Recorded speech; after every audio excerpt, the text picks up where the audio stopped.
መንጆሪኖን ሎመንጎም አበስራህ ፈጻሚት ጠንካራ ተቃውሞ መስበጽሖም በደምጺ መስተሳዓሩ አንደበት ሎሚ ሶልስ ሸዋዓተን ፈረቃን ናይ ማእከላይ ኮሚቴ አኺባም አበ ማእከለ ዞባ ከተማ አክሱም ህጹጽ አኺባ ጸውሕም አለው ትግናን ከሎ ይረኽበን ነይሩ ታሕቲ ህው ክድበለይ ከምዚ هو زرقوا سهو خاتم شالو كابوم قوم عائلة بحر زلوي السلام كميل لكم كبرات ملكتنا لومون كم تلمر استفلالي وانا حدش دينا تاتن حيزنا نامكم قريبنا لنا ناس channel زدم حدش تفوقكم بسبات لايك شير سبسكرايب እንዳ ገበርኩም ቤተሰብ ክትኮኑ ክትዘናጉ እንደማ ፈቅረን ሐት ሎሚ ድማ ማህበራዊ ሚዲያ ዞሩ ካብዟሉ አዚም አዘራረብ ተመደነክን ዝኾኑ አስተመረጻና ሁሚዝና መጽና አለና ሰናይ ጻፍ ታደሰ ወረደ ህጅታት ገጽሙ ወዘለው ነገራት አሚ እንዳበሰይ ዝመጽ ዘሎ ታይሎ መፋሱኻ ታይሉ መልስሎም ደዋ ዝብል ነገር ባሕደ ከድሬና ሰናይ ጻንሂት ይህነት ዶክተር ደብረጽዮንን መንጆሪኖን ህጹጽ አኺባ ሎሚ ካብ መቀለ ወጻኢ ካይድሎም መሪሕነት ደብረጽዮንን መንጆሪኖን ሎመንጎም አበስራህ ፈጻሚት ጠንካራ ተቃውሞ መስበጽሖም በደምጺ መስተሳዓሩ አንደበት ሎሚ ሶልስ ሸዋዓተን ፈረቃን ናይ ማእከላይ ኮሚቴ አኺባም አበ ማእከለ ዞባ ከተማ አክሱም ህጹጽ አኺባ ጸውሕም አለው እዚ አንደበት ተጸውዕ ዘሎ ናይ ማእከላይ ኮሚቴ ህጹጽ አኺባም እንታይ አበ መቀለ ዘይት ኻይደም ሕቶ ብዙሓት እዮም እቲ አኺባ ማእከላይ ኮሚቴ ካብ ከተማ ወፂኻ ዓዲ ጸሓፊት አበ ዝበሃል ካብ ከተማ አክሱም ናብ ጭላ ወረዳ መውጺም ንኤርትራ መኸዲ መንገዲ ከባቢ 3 ኪሎ ሜትር ርሕቃ በትርከብ ዝካዘሎ እቲ አኺባ ሎመነ ጽባሕን ክቕጽል ከም ዝኾነን ቀንዲ ዕላማት አኺባ ድማ ናይ ፕሬዝዳንት ጀነራል ታደሰ ወረደ አውሪድካም ናይ 2012 ዓም መንግስቲ መምላት እዩ ማለት ዶክተር ደብረጽዮን ፕሬዝዳንት ምግባርን እቲ ፈረሰ ቤት ምኽሬን መምላስዮም ወዕለ ፕሪቶሪያ ሙሉ አፍሪስካም ምስ ሻዕቢያን ሕጡቃት ፋኖን ተጻሚድካም ኩናት ንመጅማር ከም ዝኾነውን እዩ ዝግለጸሎም كم تسمعهم ويو نسوم زلوا زلوا مالتيو بمقصد ما بعلو تحدث ورد ما زمان عرفوا ملقت تاي مسل ما زولسك حدش حبري تايو سو تخطاتي ناس كان مال ساواتي زلكم ريتو حسابكم لا تصافكم لنا لتاميداون لايك شير سبسكرايب مقباركم رقتኛ ሁኑ فكركم تمت ويلن سلطاني ايركبن كبل بريزيدنت جنرال تحدث ورد فليطوم ات جنرال مجلص بيت صحفت هو حد زفشل حبريتاون قال حلام سلطاني قبلن مبال مسليو نسخاون كي تقبل زبل كم زي قبلو اب تግራይ ኮይኑ ከም ዝቃለሶን ፕሬዝዳንት ታደሰ ወረደ ፍሊጦላም ፕሬዝዳንት ግዛው መምሕዳር ትግራይ ሌተናል ጀነራል ታደሰ ወረደ ኣብቲ 6 ሚያዝያ 2018 ዓም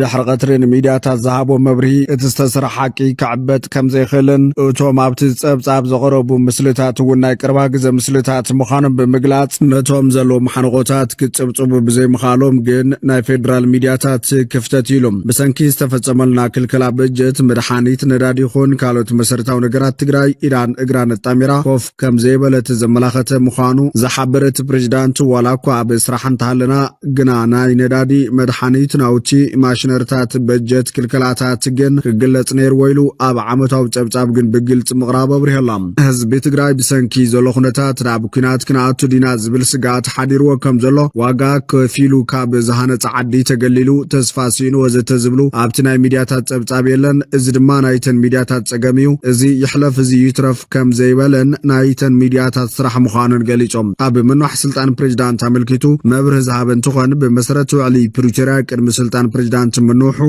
ብፍላይ ድማ ቅድሚ ከባቢ 2 ወርሒ ግዜ ኣክል ብምህላው እንታይ ምድላው ክግበር ከም ዘለዎ ብተደጋጋምና ተሓተተሉ ዝመጸን ትኾን ናብ አዲስ አበባ ተጸዊዕ ክገይሽን ከሎ ንስልጣን ከይኮነስ ጸብጻብ ንምቕራብ መንባረ ፍሊጦላ ህወሓትን ፌደራል መንግስትን ብዝገበር ወስምምዕነት ፕሬዝዳንት ግዛው መምሕዳር ከም ዝምደብ ገሊጹ ይኹን እምበር ብህወሓት ዝቐረበ ሰብ ይኹን ሓሳብ ዘየለ ምዃኑን ንስኻ ከይተቀበለ ዝብል ጥራይ ምዃኑን ገሊጾም ስልጣን ይቅበሎን ምባል መሰል ምዃኑ ዝገለጸ ፕሬዝዳንት ጀነራል ታደሰ ወረደ ንስኻውን ከይተቀበለ ዝብል ግን ከም ዘይቅበሎን ኣብ ትግራይ ኮይኑ ከም ዝቃለሶን ናብ ዝኾነ ይኹን ዓዲ ከም ዘይገልስን ገሊጾላም ዘሊልካን ፈኪርካን ዝኸውን ነገር ከም ዘለ ብምሕባር ኣብ ምምላስ ተመዛበልትናን ምውሓስ ግዛትናን ግን ናይ ግድን ክኾን ዝግበኦ ኢሎም እዚ ድማ ብኹናት ከይኮነስ بسلام من قدين مملاس كساب موداتا تعرخ مزجبر حبيرلا مملاس تمزاولتنا يخون موحاس جزات تجراي كاب جرحو زللك خون كم زجبير رديم وجن مجمار قليل مخانو زبرت بريزيدنت كوين جنا وجن مجمار كيكونس كم يود دايل كامراي كم زد لسمير ገይርሎም ትግራይ ኣብ ዝሓዘዋን ኩናት ንምግባር ድልውነታ እንታይ ከም ዝመስል ምርኣይ የድልውን ኢሎም ብተወሳኺ ፕሬዚዳንት ታደሰ ኣብ ኣዲስ ኣበባ ምስ ናይ ዲፕሎማቲክ ማሕበረሰብ ድሕሪ ምስ ናይ ቀዳማይ ሚኒስትር ምይጥ ምርኻቡ ብፍላይ ምስ ናይ ኣሜሪካን ፈረንሳይን ኣምባሳደራት ተራኺቡ ምዝታይ ገሊፆም ኣብ ካቢነ ቀሪቡ ምይጥ ዝተገበረሉ ጸብጻብ ናብ ፌደራል ዝቐርበ እንትኾን ናይ ሕድሕድ ኣብያተ ዕዮ ስራሕ ኣፈጻጽማ መሰረት ብምግባር ዝተዳለው እዩ ዝበለ ሌተናል ጀነራል ታደሰ ወረዳ ናብ ኣዲስ ኣበባ እንትኸይድ ኣብዚ ጉዳይ ምስ ዋዕሊ ፕሪቶሪያ ዝምልከቶ ኣካል ብፍላይ ምስ ኣቦ ወንበር ሕወሓት ዶክተር ደብረጽዮን ብምምኽኻርን ብምስምዕማዕን ዝተገበረ ከም ዝኾነ ፕሬዚዳንት ጀነራል ታደሰ ወረዳ ኣብሪሃላ ህዝባዊ ወያነ ሓርነት ትግራይ ሕወሓት ኣብ ዝሓለፈ ሰሙን ኣብ ፌስቡክ ገጹ ኣብ ዘውፅኦ መግለጺ መንግስቲ ኢትዮጵያ ንዕድመ ስልጣን ግዜያዊ ምምሕዳር ክልል ትግራይ ምንውሑ ንውዕሊ ስምምዕ ፕሪቶሪያ ዝጥሕሲ ብምባል ተቃዊምዎ ነይሮም ኣብቲ መግለጺ እቲ ን3 ዓመታት ጸንሐ ግዜያዊ ምምሕዳር ትግራይ ብመሰረት ስምምዕ ዘቐመጦ ብዝርርብ ሕወሓትን መንግስቲ ኢትዮጵያን ዝተጠያየሸ ኢሎም ብምስዓብ እንትኾነ ግን መንግስቲ ኢትዮጵያ መቐጸልታት ስምምዕ ፕሪቶሪያ ብምጥሓስ ክፍጽሞም ዝጸንሐ ተግባራት ግዜያዊ ምምሕዳር ትግራይ ስምምዕ ፕሪቶሪያ ብዝወፅእ ሕጊ ነቲ ስምምዕ ሙሉእ ብምሉእ ብምጥሓስን ንሓደ ዓመት ክንዋሕ ምውሳኑ ተቃዊሙ ነይሮም እንተኾነ ሕዚ ጀነራል ታደሰ ወረደ ነዚ ዘፈሽል መግለጺ ዝሃቦ እንትኾን ምስ ኣቦ ወንበር ሕወሓት ዶክተር ደብረጽዮን ገብረ ሚካኤል ተዛትዩ ኣዲስ ኣበባ ከም ዝኸደውን ኣፍሊጡሎም ብሎማ እንተ ዕለት ኩናት ከም ዝዋለን ኣብ ከቢድ ኩነታት ከም ዝርከቡ ተዛሪቦም ኣለው እስክሪናዮ ንመለስ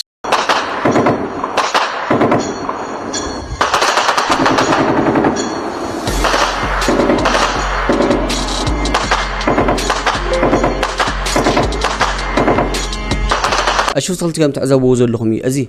زجبر زلهم كينات أبقى بواجهوا كمون فانو نا إثيوبيا مكل خال حيلي كينات خمس جبر زلهم كمون نا إثيوبيا مكل خال حيلي بدرونن بمدفع بميكانيزم زتحجزه كينات خمس جبر زلهم زحبر زلهم كمون بزح من جتاتون ناتجلس أي ركب أسي أزابي دزي أو نكتاتر. لبجمع أصل قبة قداي نجارشونا قبة زاري كبدي على وجانا اللي سمين ولو بتأم كباد وجاي يتكايلن.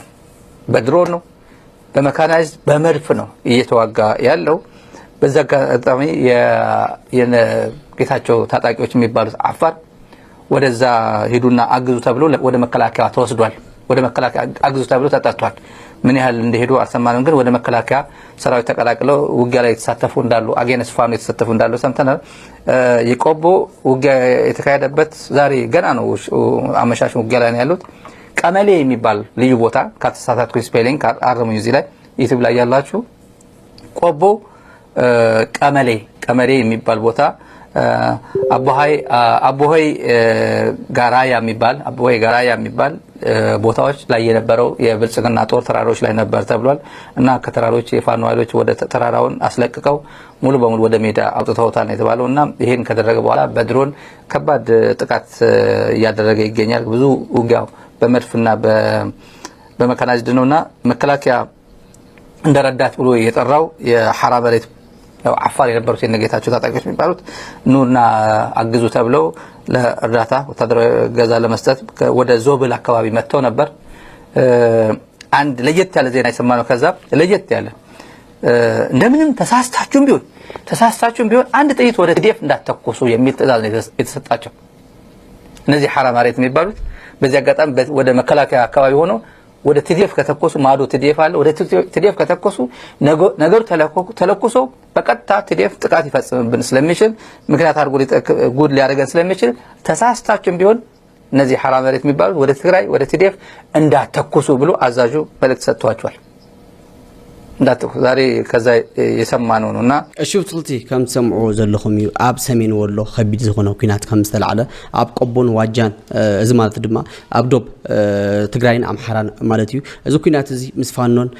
ምስ ናይ ኢትዮጵያ ምክልኻል ሓይሊ ከም ዝኾነ እዩ ዝግለጽ ዘሎ ከምኡ ንስታሊን ዘውፅእ ሓበሬታውን ከም ትዕዘብዎ ዘለኹም ተሰሓይትኩም ናብ ሰራዊት ትግራይ ከይትትኩሱ ምክንያቱ እንተ ተኩስኩም ምስ ፋኖ ብሓባር ኮይኑ ክዋጋእና ስለ ዝኽእል ከም ዝተባሃሉውን ይግለጽ ኣሎ ብልቕጽል ስታሊን ዘውፅእ ሓበሬታውን ከም ትዕዘብዎ ዘለኹም ሓራ መሬት ምስ ናይ ኢትዮጵያ ምክልኻል ሓይሊ ብሓደ ኮይኖም እዮም እቲ ኩናት ዝመርሕዎ ዘለዉ ተባሂሉ ነይሩ ካብ ናይ ሓራ መሬት ኣባል ዝኾነ ሓደ ሰራዊት ሓውናውን ኣይተሳተፍናን ይብል እስቲ ንስማዕ ሃሎ ደቂ ዓበይቲ እሞኸ ሰላም ዲ ጽቡቕን ኢና ሕና ያው ሓራ መሬት ትማሊ ኣውግኣትዮም ኢሎም ብዙሕ ነገራት ይወዓው ኣሎ ሓራ መሬት ሽካዕ ምንም ዓይነት ኣውግላት ይልታምር ይውሊ ኣውግለ ዓይናቲ ምክንያቱ እዚ ደይምልኸተና ነገር እዩ አንሕና ምስዋኖ ንዋግኦል ተአምር ይብልናይ ምስ ማንም ንዋግኦል ተአምር ይብልናይ ገዛና በሰላምና بدرسنا نأتي جذنا نأتي ترينا جن عن كفات لقاد منا تالي أما هو لكن ركعيو الناس صحف زي حشتيو من معينة لا بقبلة من معينة وجلا بمكلاكات ودو جنبر ببيف حاجة زوج أين وري لذي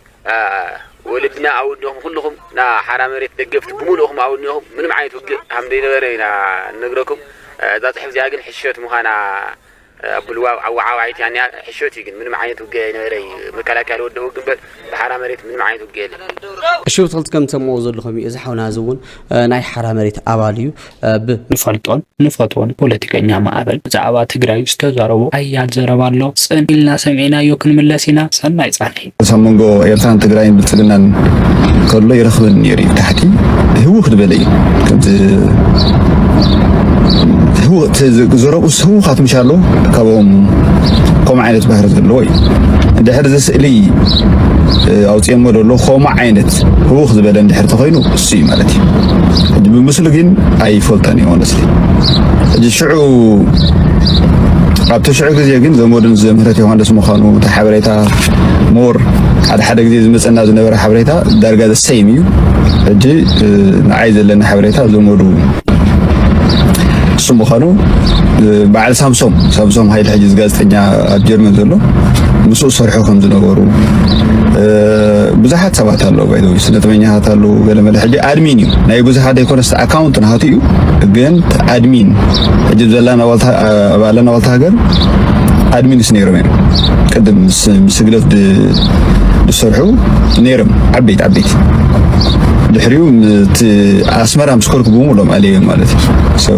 ሕጂ ኩሉ ብጀካይ ካልእ ፅሕፍ የለን ኮም ነይሮም ናይ ዝወደ ሕጂ ኮም ኣለዎ ጭቡጣት ግን ሓደ ካብኦም ፅቡቅ ገይረ ዝፈልጦ ሳምሶም ሃይል ኣሎ ስነጥበኛታት ኣለዉ እዚ ናይ ናሽናል ኢንተረስት ባሕር እዮም ነይሮም እዚ ኣብ ኡጋንዳ ዘሎ ማለት እዩ ሕጂ ናሽናል ኢንተረስት بحال سرح نيرم دحري خاوم تفلي نافا بريس ليفل غيرهم مالتي ستسلجين نهاتو دي اي نهاتو اي دون نو بحري طرح فوتوغين هو خيو بعبيخا زمن زمرت يوحنا زمن مخانو يفلت مالتي صبوي كمز صبوت حواريتا ندحر تخيم كوتي أتناي national interest سؤالو على كنا نهاري يبلين الجين كم سؤال خلاص شكرا يقولون أخونا السب ولا نزخون إرتراوسي حتىكم نعخو سلامتاي زوم نهجد في الجفوس مسلم يحبوا جانا قدم لايف هيرزر اتي obviously لسنا عايفل تني هون سر زورنا هيجدف سلامنتاي مسلم يحاول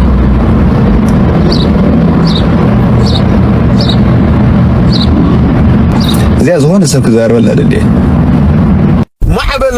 معبل لومي حقيس كانت تاودي لومي حقيس كاني نايزي مستر جنا خطوطو اللوكا عبد السوشيال ميديا زور كتب لي ذا فيديو رقيبه يا نايزون بعلنا فا برس الاتحاد خامنيو ناشونال انترست سئلوا انت اللي كتقعيو اليوم حبوات دك حدرسنا اب سقاي حزبنا دلاغص دلو سلدخونو يا صباح نغو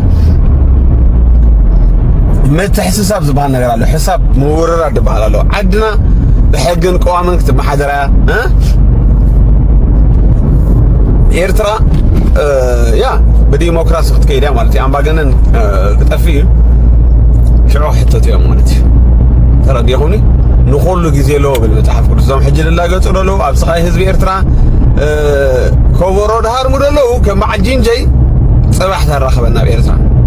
ኣብ ኤርትራ ጽባሕ ተራኸበና ባይዘወይ انت قوينا ميمزيوم شم زخفو ويكا ناي هيغدف دغفتي لمن دايم فيك اكاونت يرم لتقوم بزحات مبزحتهم رايو رأسهم قليعم نمتايم دوتو حيدت اتم عايشو قليهم قصم قليعم إساس ذكلا قللو دهرمولو دزارو مبر 99% دقفت هقدف رأيهم كلهم اب تيك توك كلهم اب فيسبوك كلهم يوتيوب كلهم فيك اكاونت يمتقوم لمن دايم كم زخمانا ببرهان دا يزاربو لمن دايم رأسهم قليعم دا يزاربو فلتيهم اب حسدكم دلو فلتيهم عملت اقبركم دلو صباح تحت سنت كي مصوم معناتو امباغنن إسياس كم